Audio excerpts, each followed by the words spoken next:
Picture this. It's the morning of December 20th, 1820, out on a remote Tennessee farm.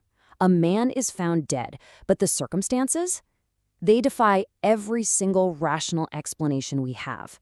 And look, this isn't just some campfire ghost story.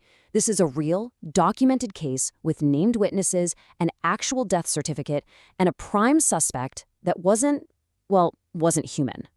This case forces all of us to ask a really unsettling question.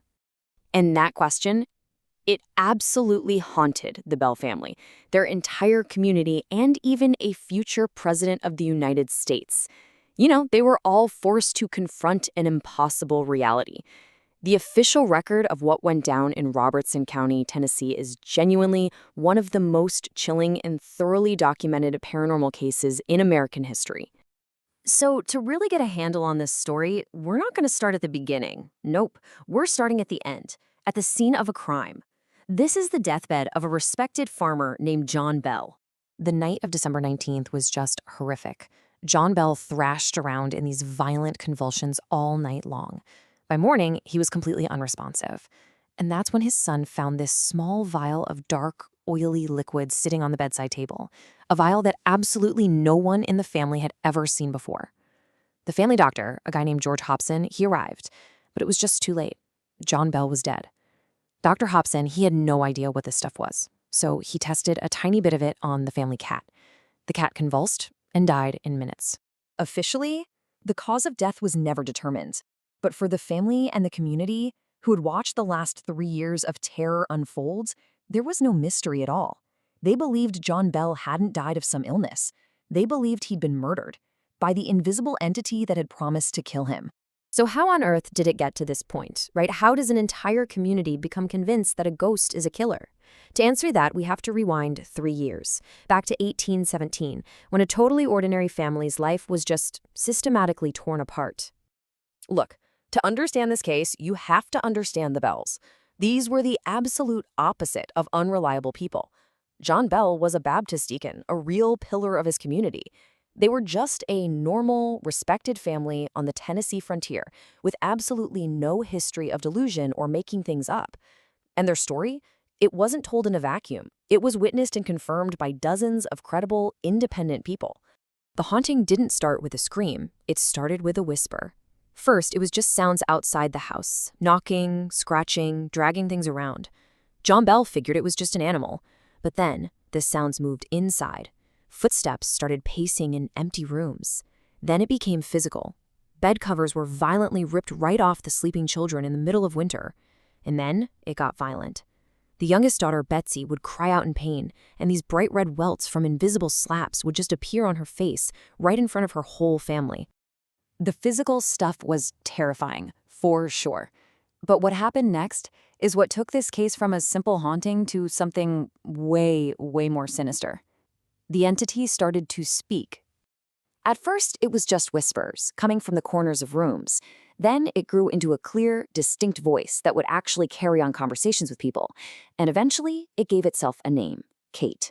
And this is what truly terrified the witnesses. Kate knew things. It would repeat private conversations that had happened miles away, word for word. It knew the secret thoughts and actions of visitors to the farm. It was intelligent, articulate, and completely and utterly inexplicable. And the personality of this thing, it was so bizarre and calculated. It seems to adore John's wife, Lucy. It would sing hymns to her when she was sick, and reportedly even made fresh fruit appear at her bedside.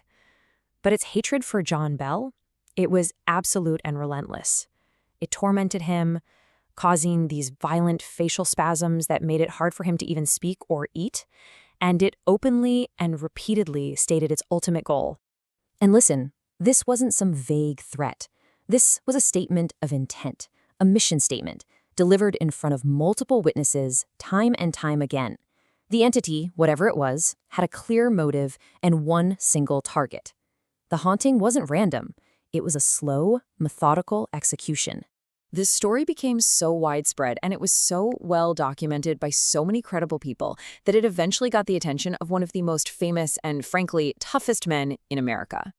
That's right. Before he was president, General Andrew Jackson, the hero of the Battle of New Orleans, heard about all the strange stuff happening in Robertson County and decided he'd go investigate for himself. He gathered up a group of his men and headed to the Bell farm, totally convinced he was going to expose some kind of hoax. He didn't find a hoax. Get this, even before they reached the farmhouse, Jackson's wagon just stopped dead in its tracks on a clear, flat road.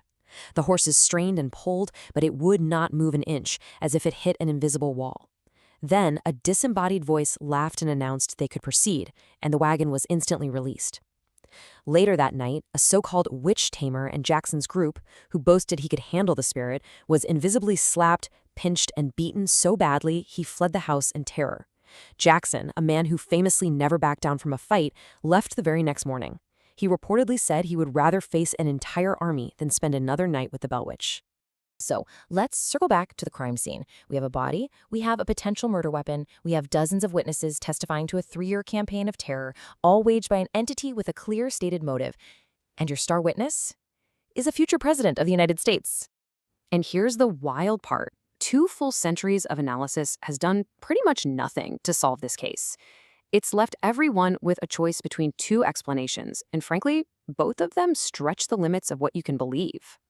All right, so on one hand, you've got theory number 1. It was all an incredibly elaborate hoax. The prime suspect is often the daughter, Betsy, maybe using ventriloquism to get out of a marriage she didn't want. But this theory just completely falls apart when you try to explain the dozens of independent, credible witnesses, not to mention the entity's knowledge of things no one in the family could have possibly known. Then you've got theory number 2. It was a genuine supernatural attack. Now, this one fits the facts as they were witnessed, but it requires us to accept a reality that operates completely outside the known laws of science. For over 200 years, the death of John Bell has remained an officially unsolved case. History's only documented murder by a ghost has never, ever been closed. So I have to ask you, what do you believe? Was it the most complex and successful hoax ever pulled off, maintained flawlessly for years in front of countless skeptics? Or did a family on the American frontier become the target of a malevolent intelligence that had the power to kill? The evidence is all there, but the answer is still waiting in the shadows.